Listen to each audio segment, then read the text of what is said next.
Hi, and welcome to another episode of Allen Q&A. I'm Erin McCann, Director of Digital Media and Marketing.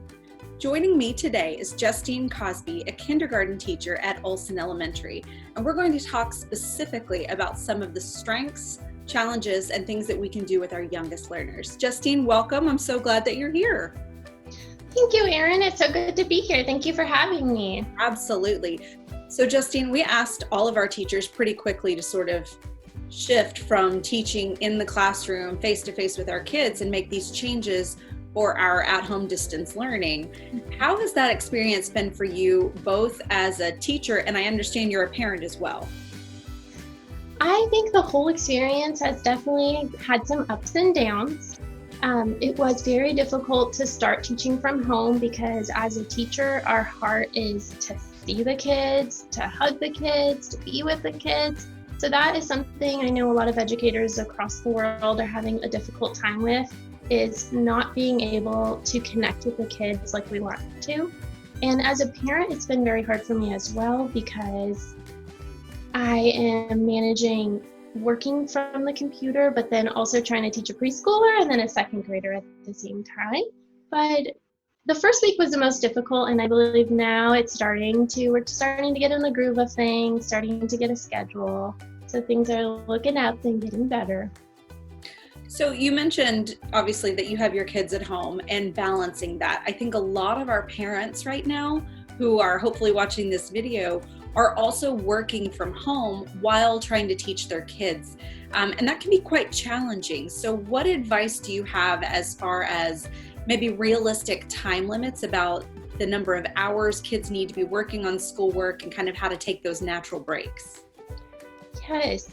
So when we're at school for 8 hours, but we are not expecting kids to be on the computer doing schoolwork for 8 hours because we're not doing paper, pencil schoolwork for 8 hours at school. We're taking lots of breaks, lots of songs and dancing and recess time and going to specials.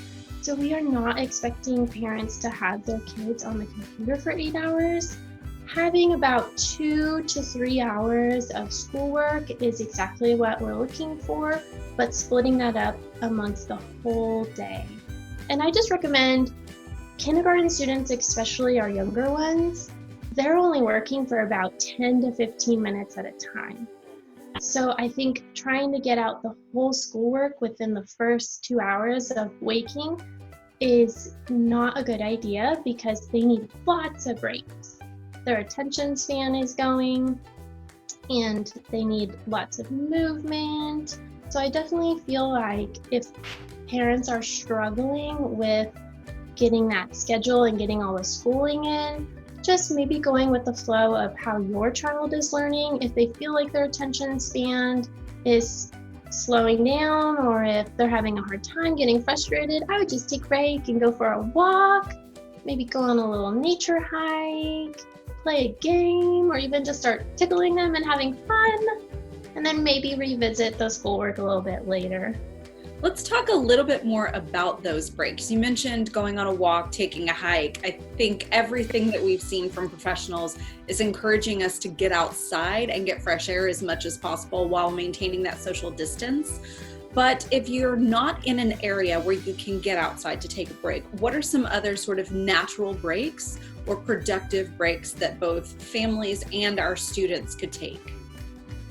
Sure. So we do list on our learning plans PE charts where the kids can go on and our PE teachers are working around the clock to come up with all different ideas that the kids can get their energy out and take breaks, whether by themselves or with their family members, lots of fun activities that they can do. So I would definitely visit those PE charts that they have.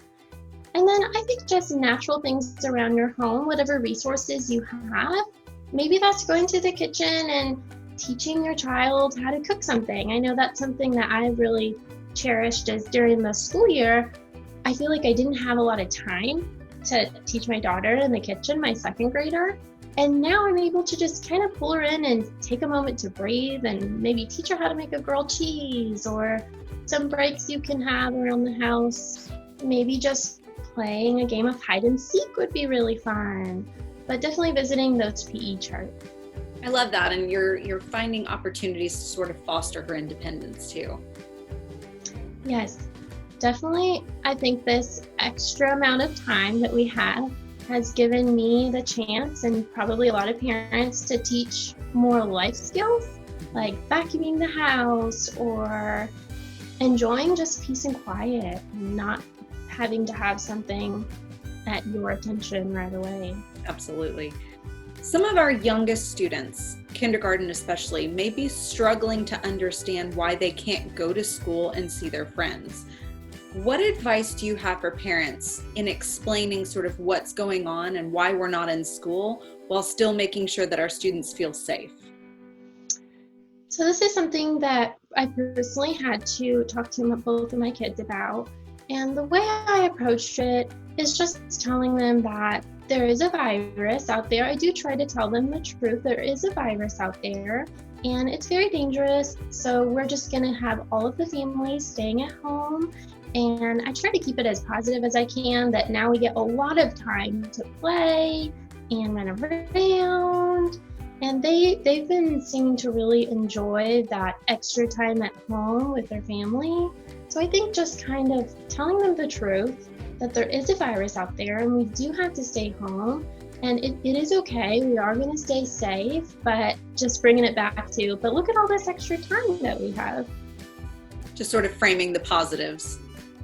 Yes, definitely just framing the positives and trying to bring their mindset back to, now we have all this extra time that we didn't really have during the school year.